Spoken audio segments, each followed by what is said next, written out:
ఆంధ్ర డెకాయిట్గాడు ప్రజాధనాన్ని దోచుకున్నటువంటి నీచుడు పులివెందుల ఎమ్మెల్యే జగన్మోహన్ రెడ్డికి ఊహించినటువంటి షాక్ తగలడానికి రంగం సిద్ధమైనట్టుగా తెలుస్తూ ఉంది. జగన్మోహన్ రెడ్డి ఆస్తుల వేలానికి కోర్టు రంగం సిద్ధం చేసుకుంటున్నట్టుగా తెలుస్తూ ఉంది. అసలు ఇంతకీ ఇప్పుడు జగన్మోహన్ రెడ్డి ఆస్తులు ఎందుకు వేలం వేయాలనుకుంటున్నారు, ఏ ఆస్తులు వేలం వేస్తారు, జగన్మోహన్ రెడ్డి ఇప్పుడు ఏం చేస్తాడు, జగన్మోహన్ రెడ్డి ముందు ఉన్నటువంటి ఆప్షన్స్ ఏంటి అనేది ఈ వీడియోలో వివరించబోయే ముందుగా ఇప్పటి వరకు మన ఛానల్ సబ్స్క్రైబ్ చేయని వాళ్ళు ఖచ్చితంగా సబ్స్క్రైబ్ చేయండి. ఇక విషయానికి వస్తే జగన్ ఈ రాష్ట్ర ప్రజల సంపద దోచుకొని లక్షలాది కోట్లు దోచుకున్నటువంటి విషయం మనకు తెలుసు. నేను దాన్ని పదే పదే చెప్పకర్లా, మీకు బోరు కొడుతుంది. అయితే ఇప్పుడు జగన్ పాపం పండినట్టు పరిస్థితి ఏర్పడిపోయింది. ఆ దౌర్భాగ్యాన్ని ప్రజలు 11 సీట్లతో నేల మీదకి తెచ్చినా సిగ్గు లేకుండా ప్రతిపక్ష నేత హోదా కావాలని ఒకసారి, ముఖ్యమంత్రి స్థాయి భద్రత కావాలని మరోసారి, వాడి కాడు ఎక్కువ ఊహించుకుంటున్నటువంటి పిచ్చి మెంటలోడు అనేది మనందరికీ తెలుసు. అయితే జగన్మోహన్ రెడ్డి పైన చాలా కేసులు ఉన్నాయి ఈ ప్రజల సంపద దోచుకున్నటువంటి విషయం మీద. వాటిల్లో చాలా అటాచ్మెంట్లో ఉన్నాయి ఈడీ దగ్గర, సిబిఐ దగ్గర. అయితే ఇప్పుడు జగన్మోహన్ రెడ్డి ఆస్తుల వేలం ఎందుకు జరుగుద్ది, ఏ ఆస్తుల వేలం జరుగుద్దు, సాండూరు పవర్ ప్లాంట్ వేలం జరుగుద్దా, సాక్షి పేపర్ జరుగుద్దా, సాక్షి టీవీ జరుగుద్దా, లేదంటే భారతీయ సిమెంట్ జరుగుద్దా అనేటువంటి ఆలోచన మీకు ఉంటుంది. లేకపోతే వీడికి ఉన్నటువంటి ప్యాలెస్లు బెంగళూరు ప్యాలెస్సా, హైదరాబాద్ ప్యాలెస్సా, లేదంటే తాడేపల్లి ప్యాలెస్సా, విశాఖపట్నం ప్యాలెస్సా, కడప ప్యాలెస్సా, పులివెందుల ప్యాలెస్సా, లండన్ ప్యాలెస్సా, ప్యారిస్ ప్యాలెస్సా, లేదంటే కేమన్ ఐలాండ్స్లో ఉన్నటువంటి ప్యాలెస్సా. అయితే మొత్తానికి జగన్మోహన్ రెడ్డి ఆస్తుల వేలం అయితే ఖాయమైనట్టుగానే, కన్ఫామ్ అయినట్టుగానే తెలుస్తూ ఉంది. అసలు చెప్పబ్బా, ఎక్కడెక్కడ ఆస్తులు అవసరమైతే మేము కూడా వేలంలో పాల్గొంటాం, ఒకటో రెండో పాడుకుంటామంటారా? అయ్యేమన్నా చిన్న సన్నయ్య అంటారు స్వామి. వాడి అన్నీ ఒకటి 1000 కోట్లకు సంబంధించినవి మన బోటలు సామాన్యులు తగిలే వ్యవహారం అది. ఇదేమన్నా షెడ్డు భూమి అనుకుంటున్నారా? వాడు ఇచ్చినట్టు పేదలని చెప్పి వాళ్ళు ఇంకా నిరుపేదలు చేసే విధంగా మురికివాడల్లో బతకమని వీడికి పేదల మీద ప్రేమ ఉంటే, ఇవాళ చంద్రబాబు నాయుడు గారు ఒక మాట చెప్పారు, గ్రామాల్లో 3 సెంట్లు, పట్టణాల్లో 2 సెంట్లు ఇస్తా అని. కనీసం ఇల్లు కట్టుకోవచ్చు. 1 సెంట్లో ఏం కట్టుకోవాలి, ఈడికేమో బాత్రూమే 4-5 సెంట్లలో కావాలి, 35 లక్షలు పెట్టి కమోడు కట్టుకోవాలి. సరే, సబ్జెక్ట్ డివైట్ అవుతాను మనం. వీడి ఆస్తుల వేలం అనేటువంటి సబ్జెక్టు. నిన్నో మొన్న ఈ దౌర్భాగ్యుడు వీటితో పాటు దోపిడీలో భాగస్వామి అయినటువంటి, సరే మహిళ కాబట్టి ఆవిడని తప్పుగా మాట్లాడడం, బట్ రాజకీయ పరంగా ఆవిడ చేసినటువంటి తప్పుల్ని అవినీతిని మాత్రం మాట్లాడతాం. భారతీరెడ్డి గారు ఇద్దరు కూడా, భారతీరెడ్డి గారు, జగన్మోహన్ రెడ్డి అనేటువంటి డెకాయిట్ గాడు, ఇద్దరు కలిసి ప్యాసింజర్ విమానంలో, అంటే ప్రజలందరూ సాధారణంగా ప్రయాణికులు ప్రయాణించేటువంటి విమానంలో ఎక్కితే జగన్మోహన్ రెడ్డి సాధారణ ప్రయాణికుడులా, అంటే సాధారణ ప్రయాణికుడుగా వీడు ఏమైనా అసాధారణుడా, వీడు ఏమైనా సాధించాడా? 11 సీట్లు సాధించాడు కాబట్టి అసాధారణం అనుకోవాలా? అందుకని వీడు పెద్ద గొప్ప అనుకోవాలా?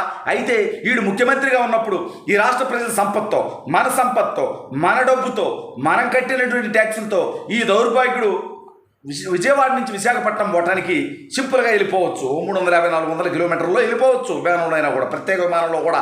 ఓకే, ఈ డెకాయిట్ గారు ముఖ్యమంత్రి అని మనం కన్సిడర్ చేసినప్పటికీ ఓకే, కన్సిడర్ చేద్దాం. అయితే ఈ దౌర్భాగ్యుడే నుంచి హైదరాబాద్ కొట్టాడు 300 కిలోమీటర్లు, హైదరాబాద్ నుంచి విశాఖపట్నం కొట్టాడు 600 కిలోమీటర్లు, అంటే 900 కిలోమీటర్లు. 350-400 కిలోమీటర్లు అవ్వాల్సింది ఈ దౌర్భాగ్యుడు 900 కిలోమీటర్లు ఎందుకు పోయాడా అంటే, వీటితో పాటు ఈ రాష్ట్ర ప్రజల సంపద దోపిడీలో భాగస్వామైనటువంటి భారతీరెడ్డిని హైదరాబాద్లో దించడానికి, అదేవిధంగా ఇక్కడ దోచుకున్నటువంటి సొమ్ము అక్కడ దించడానికి వెళ్ళాడు. వీడి వాళ్ళు ఏమన్నా దివాలా తీశాడా? ఈ ఆస్తులన్నీ కరిగిపోయా? ఈ ప్రజల సంపదను దోచుకున్నాడు కదా ఇప్పుడు అనుకోవాలన్నమాట. అబ్బా, జగన్మోహన్ రెడ్డి చాలా సింపుల్ అబ్బే, సింపులా పప్పులారా స్వామి. వాడికి ఉన్నటువంటి దౌర్భాగ్యుడు కొన్న ప్యాలెస్, ఒక ప్యాలెస్ పేదలకు ఇవ్వమన్నాడు, వాడు కడుపు కనదిట్టే. బెంగళూరు వాడి అహంకలో ఉన్నటువంటి ప్యాలెస్ ఒకసారి ప్రజలను చూడనివ్వండి. విశాఖపట్నంలో దయచేసి సింపుల్గా తీసుకోవద్దు, జోక్గా తీసుకోవద్దు, కామెడీగా తీసుకోవద్దు. ఎందుకంటే వాడి వైజాగ్ ప్యాలెస్ చూసాం కదా, మనందరం మన కళ్ళతో చూసాం కదా. వాడు ఎలా విలాసవంతంగా 600 కోట్ల రూపాయల ప్రజా ధనాన్ని దుర్వినియోగం చేస్తూ, అది కొండ మీద సీవ్యూ బాత్రూమ్ అంట, బాత్రూంలో కూర్చొని సీ చూసేది ఇంద్ర దౌర్భాగ్యుడు. ఇంత నీచుడు మీద, ఇంత సైకోగాడి మీద, ఇంత శాడిస్ట్ గాడి మీద. ఆడ స్థలం ఎక్కువ లేదు కాబట్టి ఆ మాత్రం పెట్టాడు. కానీ బెంగళూరులో వీడికి ఇష్టం వచ్చినట్టు స్థలం ఉంది 32 ఎకరాల్లో. మరి ఎన్ని వేల కోట్లు అక్కడ పెట్టుంటాడు. అక్కడ బాత్రూంలో కమోడ్లు ఏ రకంగా తయారు చేయించుంటాడు. ఒక్కొక్క లైటు 2 లక్షలు అంటే యానించి రా తెచ్చేది. ప్రజల సొమ్ము అంటే అంత సీపరా నీకు జగన్ డెకాయిట్గా? అంటే నీ డబ్బు అయితేనేమో ఈ రకంగా 4,000, 5,000, 5,000 రూపాయలు టికెట్ వేసుకొని పోతావు. ప్రజాధనం అయితే 50 లక్షలు, కోటిన్నర, నీ ఇష్టం ఎంతైనా సరే.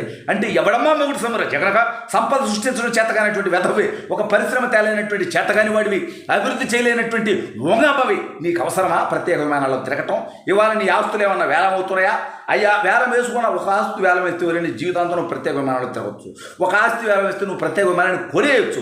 నీ బతుకు మా తెలుసురా, నీ నికృష్ణ బతుకు తెలుసు, నీ దొంగ బతుకు తెలుసు, నీ లపుడు బతుకు తెలుసు, నీ నంగి బతుకు తెలుసు.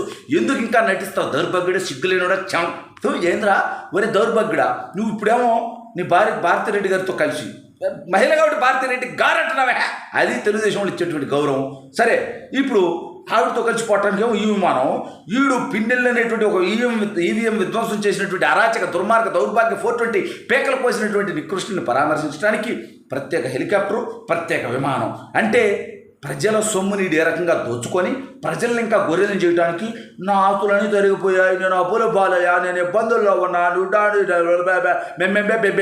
తెగాడు నా తిప్పకోడిగాడు. ఎందుకంటే వీడికి పేపర్ చూసి 10 నిమిషాలు చదవాలంటే 10 తప్పులు మాట్లాడతాడు ఈ దౌర్భాగ్యుడు. నేను జగన్ గారికి ఒక సింపుల్ డెకాయిట్ ఆఫర్ ఇస్తాను. 5 నిమిషాలు నాతో పాటు వీడు నత్తి లేకుండా ఒక పాదం పొల్లు పోకుండా మాట్లాడితే జగన్ గారు వాడికి శాశ్వతంగా వాడు ఈ రాష్ట్ర రాజకీయాల్లో ఉండటానికి మళ్ళీ ముఖ్యమంత్రి అవడానికి అర్హుడు అని నేను ఒప్పుకుంటా. లేకపోతే ఈ దౌర్భాగ్యుడు మళ్ళీ ముఖ్యమంత్రి అవటానికి ఈ రాష్ట్ర రాజకీయాల్లో ఉండటానికి కూడా అనర్హుడు అని నేను గట్టిగా చెప్పగలను. ఈ దౌర్భాగ్యుడు ఆల్చేటువంటి బేదరుపులన్నీ మళ్ళీ ప్రజల్ని మోసం చేయడానికి, వీడు దోచుకున్న డబ్బంతా అక్కడ పెట్టుకొని అదంతా పోయినట్టుగా వీడి దగ్గర డబ్బు లేనట్టుగా ఇప్పుడు అత్యంత పేదరికంతో నటిస్తూ ఉన్నాడు.